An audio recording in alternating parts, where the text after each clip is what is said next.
প্রশ্ন, কোন সময় বান্দা আল্লাহর নিকটবর্তী হয়ে যায়?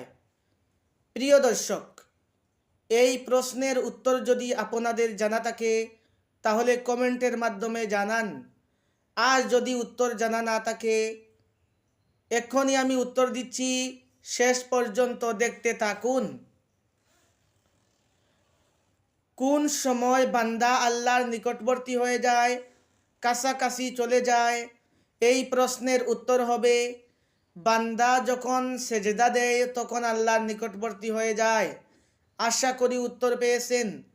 সূরা আলাকের ভিতরে রব্বুল আলামিন উল্লেখ করেন, ওয়াসজুদ ওয়াকতারিব, বান্দা যখন আল্লাহকে সেজদা দেয়, বান্দার মাঝে আল্লাহর মাঝে কোনো পর্দা থাকে না, তখন বান্দা আল্লাহর নিকটবর্তী হয়ে যায়, আল্লাহর কাছাকাছি চলে যায়। যার কারণে আমরা আল্লাহকে বেশি বেশি সেজদা দেব আর আল্লাহর বেশি বেশি স্মরণ করব। আল্লাহ বলেন, ফাযকুরুনি আযকুরুকুম ওয়াশকুরুলি ওয়ালা তাকফুরুন।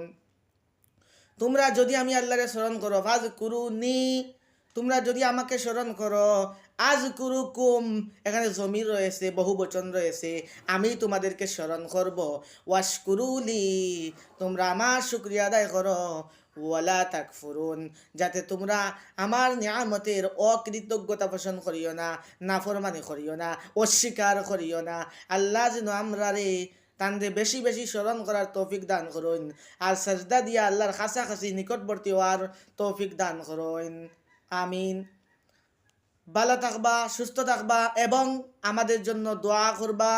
আর আমি ওলা নিত্য নতুন ভিডিও নিয়ে ইসলামিক নানান বিষয়, প্রশ্ন এবং উত্তর নিয়ে আপনাদের সম্মুখে উপস্থিত হতে পারি।